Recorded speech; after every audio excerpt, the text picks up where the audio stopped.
good day. Spartanburg, it's been a few months since we've had a chance to talk. I've missed you all. I look forward to seeing you at our concerts. And with me today is Antoine Clark, who is the conductor of our first Spartanburg Philharmonic performance this season. Antoine, thanks so much for joining us. We're delighted to have you in Spartanburg. Thank you for having me. Appreciate it. So how about if we begin at the beginning, as it were, with kind of your musical origin story? You know, how did you get started in music?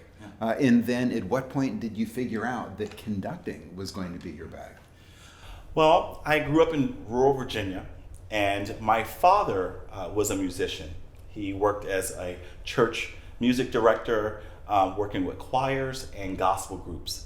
So I always like to tell the story how my first education in music was riding around in a 1964 red Ford Galaxy, Nice. listening to 8-track tapes with my dad and memorizing all those songs. So, around 6th grade, I took to classical music. And I fell in love with the orchestra or classical music after watching PBS and seeing an orchestra the first time. And just really falling in love with the ability of music to expand my imagination and create landscapes in my mind. So I pursued a bachelor's in music education later in my life. I played the clarinet, and I made it all the way up to doctoral level in the clarinet studies. Received a doctorate from the Ohio State University, and after taking a brief stint with a college job in Nebraska, I decided that I wanted to fulfill a dream, which was to pursue conducting. So I went back to school and got a master's in conducting, and I think 13 years later, now I'm here with you. Okay, wow. Having had that variety of experiences when you were a kid, you both having had the formal music education, or at least as formal as, as a middle school band program, I suppose, can be, but then also having had a childhood in church music, where you're picking up vocal skills, you're picking up probably some keyboard skills. Was there a certain amount of improvisation in that tradition as well that you got kind of the feel of? Oh, sure. Growing up in the black church choir, definitely. And then my father was a really interesting musician because I think of him as a child prodigy of the guitar when he was a kid, and he never learned to play music by reading it. He was taught by rote, and so I had those moments where he would take me and my two older brothers and try to make us sing barbershop quartet stuff with him, and we were like, what are you doing with us? So definitely I really think a lot of my music making, that side that connects with the emotional part or just me being able to phrase music very well, it really goes back to those early days with my father. And that's a really interesting thought, because something that I have often found myself encountering as both a musician and a teacher was that I grew up very much in the here's a piece of music on a page, play the music that's on the page, boy. So I only later in life tried to pick up some of those playing by ear skills, and have often regretted the fact that I wasn't exposed to a lot of them as a kid. Right. So in that sense, it seems really fortunate that you were able to have both experiences at that time when you're young, when your brain was still young and plastic, and you were picking up new thoughts. Yeah. Do you have a sense that they have impacted you as a conductor, having had that sort of full, right hand, left hand experience of music, as opposed to those of us who grew up playing strictly classical? Sure. I think for me, conducting is a very physical, obviously, job. And being able to communicate your ideas to other musicians in a way that makes sense and is fluid to them, and also spontaneous. So I would say having some background where I wasn't thinking so much about the analytical aspects of music making, where does the note go on the line or how many beats per measure, but really just connecting to the humanity of it. I think really has served me in being able to connect with musicians and audiences. And I suspect when you're on the podium in rehearsals, being able to be comfortable singing and picking up stuff, both by what you're hearing and presenting it vocally, has been useful as well, right? It has. Sometimes I feel like my singing was better when I was younger. But yes, if I have to belt out a tune, it's good that I had some of that training and developed the ear around it, for sure. So You explore, you did clarinet. You did clarinet, sounds like all the way through, went as far as a doctorate, went as far as getting a teaching job, which, full-time teaching job is a difficult thing to find. And only at that point, I guess, you decided that, no, I'm going to take a left turn here and go into conducting. Yeah. I was fortunate to take a position in Nebraska as soon as I finished my doctorate in clarinet studies. And it was a situation where I was in an interim position, and I didn't want to put all my eggs in one basket, so I applied for other jobs.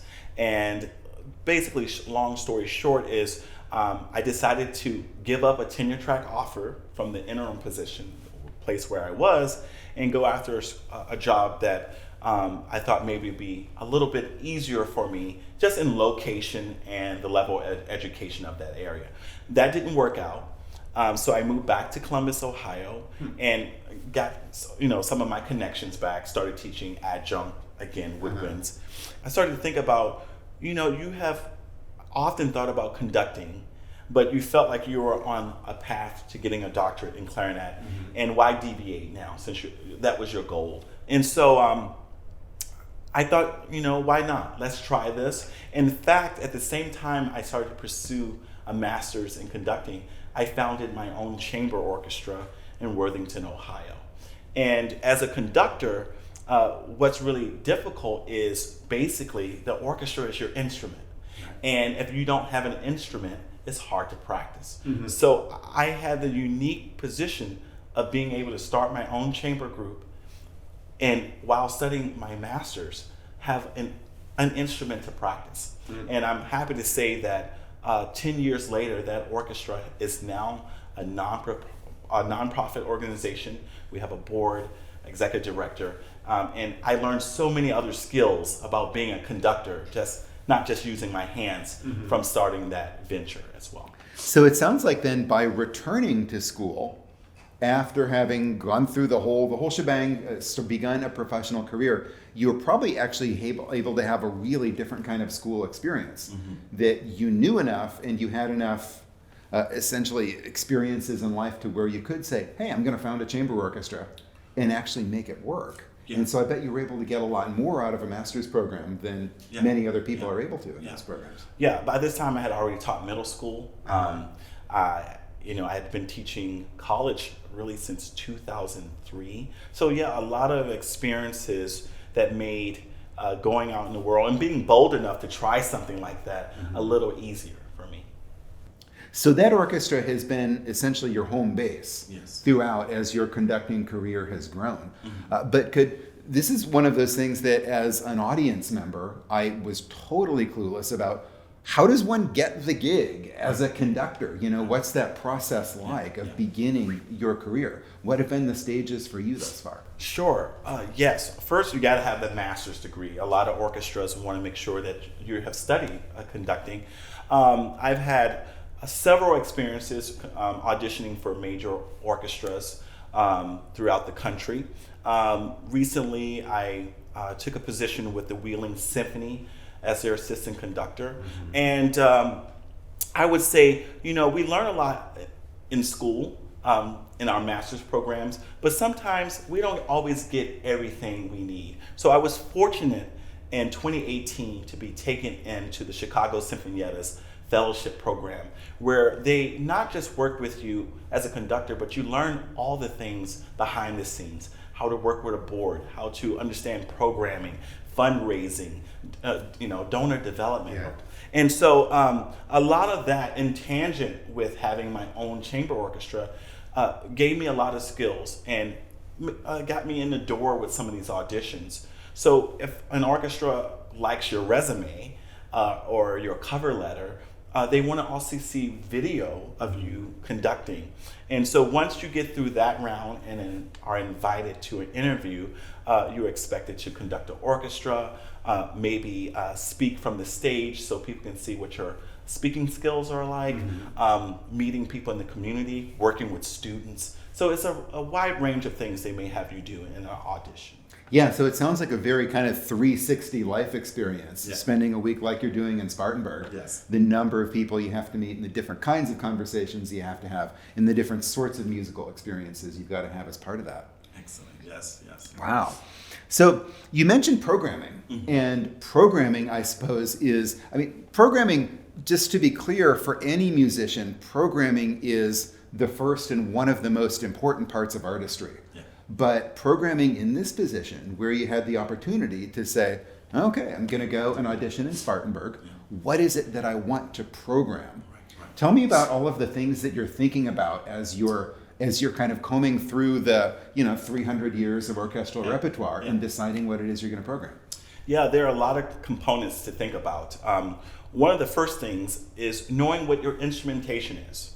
Orchestras can come in small or big sizes, and depending on the orchestra you're working with, you can basically have any number of instruments you can work with. And so I take that into consideration. How big can I go?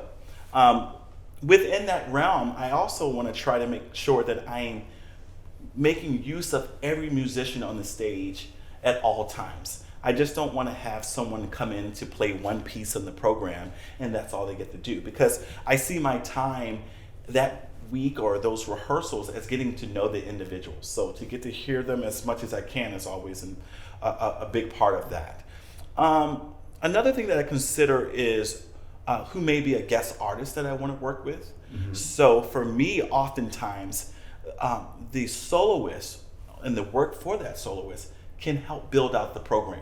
Uh-huh. And so I had to choose 3 programs for my interview with you all. And with all of them, I would say the soloist piece helped inform the others. So the program that we're dealing with this weekend, the centerpiece that I used was Mahler's Songs of a Wayfarer. Uh-huh. And the instrumentation, the story, the character of the music, all of that helped lead me to the other 2 pieces that we're dealing with. Okay. So in your case, you started with not the concerto, but with the soloist work, and then built out from there. Right. Were you like positive, I absolutely want to be working with this soloist, and so here are a couple of program possibilities? Or were you thinking, I really want to do the Mahler, and then you started looking around for a soloist? In fact, I decided on the soloist first, and then he's a baritone. So tell us about him. Yeah, so Kenneth Overton is our baritone soloist this weekend. He is a wonderful singer. He's won a Grammy doing a work by Richard Danielpour with the Buffalo Philharmonic. He sings often with the Metropolitan Opera, and he travels all over the world performing. And I think that the audience will really love what he has to bring to these Mahler songs. And these Mahler songs really are wonderful little pieces, that conductors can be hesitant to program Mahler because Mahler is often so big and so sprawling and can just require a ton of rehearsal time. Yeah. But these pieces are not quite like that. They give us a lot of the Mahler experience without, demanding 7 hours of rehearsal spread out packed into 4 days or whatever it is. You don't need to bring in a choir. You don't need to have quadruple bassoons and all that sort of stuff. So tell us a little bit about these pieces, if you will. Right. So these songs by Mahler were written in his younger days, before the symphonies. He was kind of conceiving of this music around the time he was thinking of his first symphony, which you all just performed at the end of last season, and actually uses some music from that symphony in this. But these works, these 4 songs, basically hearken from 6 poems that he wrote as he was dealing with elation and love and sorrow over that he had over a soprano named Joanna Richter. She actually lived in a household that he was staying in when he was working in Kassel, Germany, in a new job.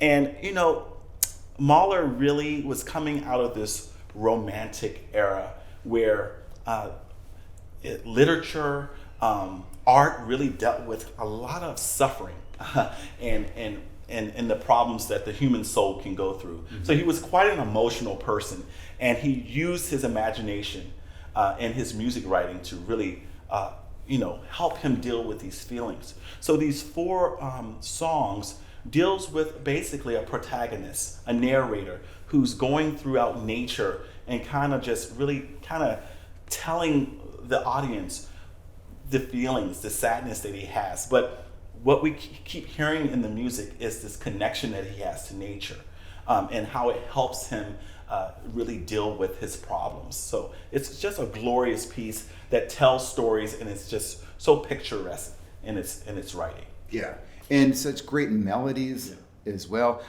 So you got this piece in place. It is said, okay, I know who my soloist is. I know I want to do these Mahler songs, which will be really effective in this context. And then where do you go from there? What's next? Well, I often like to try to involve music of today. So I still wanted to stay in that vein of storytelling.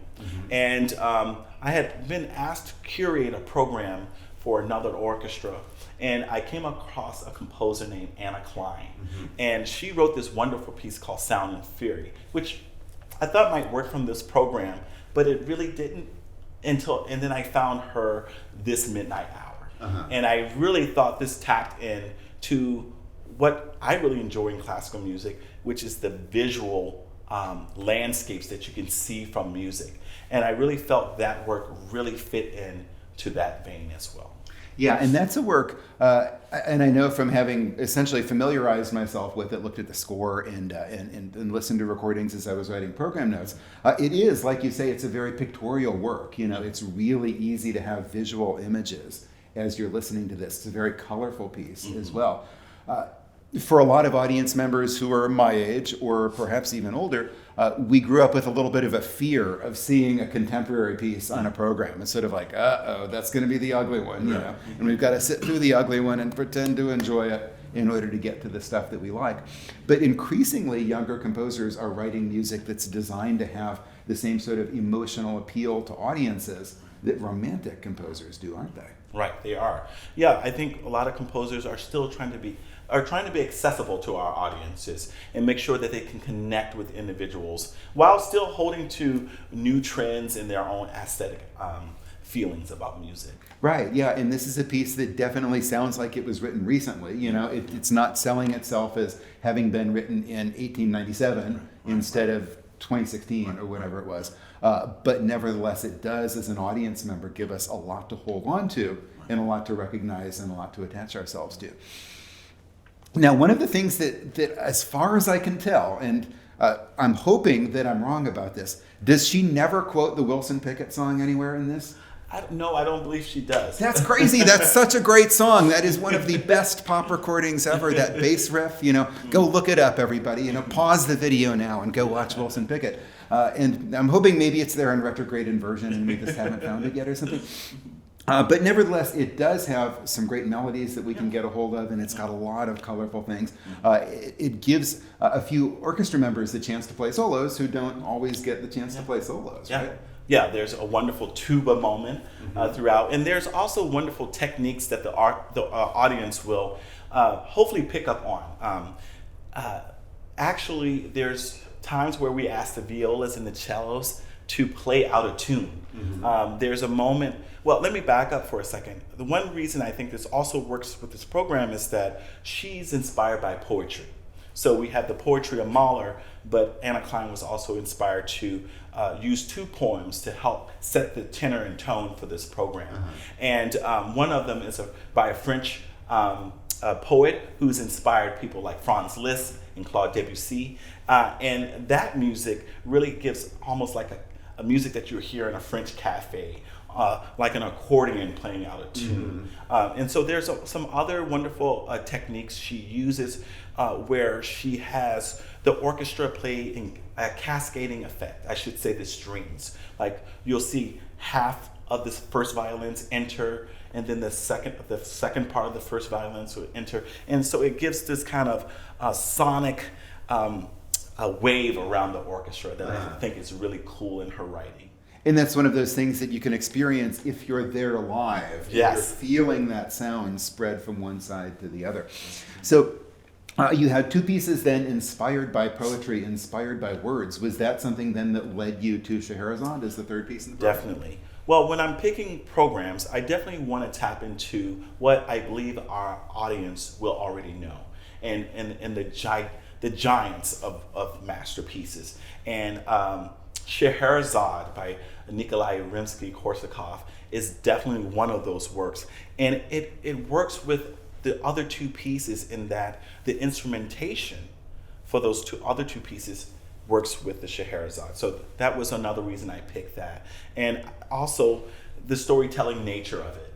We have the 1001 Nights, and basically Rimsky-Korsakov basically takes 4 stories from those tales to bring them to life. Mm-hmm. And so these are the stories that our heroine, in this case, is literally telling to keep herself alive. Yes. And she's got to create exciting stories, or else the evil sultan is going to have her beheaded in the morning. Yes, yes. Right? And so these are the stories that we get.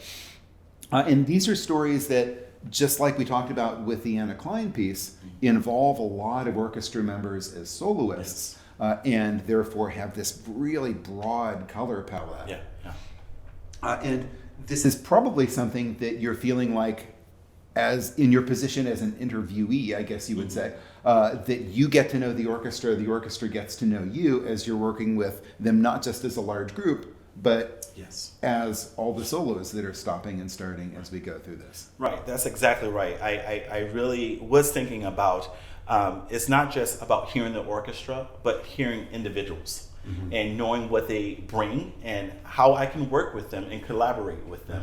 So, yes. And this is one of the fun things about having an orchestra. If you're an audience member, having an orchestra that you know, and you can look up at there and say, oh yeah, it's so-and-so playing flute. We got so-and-so on trumpet again.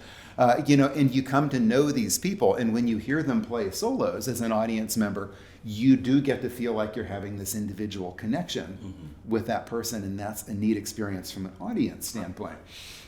Now, Scheherazade is a piece that I know as a conductor, you're doing a lot of stopping and starting as you're sort of getting to the end of a section, and you're welcoming in a new soloist and then going from that soloist back to the full orchestra.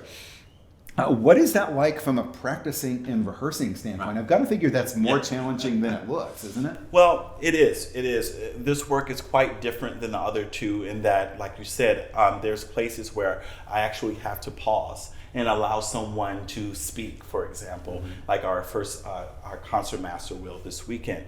And that can be tricky because I know the music and I see it on the page, but I also have to collaborate with the musician who's performing and be able to feel the music they are making in order to meet them at the next beat, for example. Yeah. So that's hard to practice when you are not actually working with that person. So all you can do is really know the music and really just try to connect with that person and listen.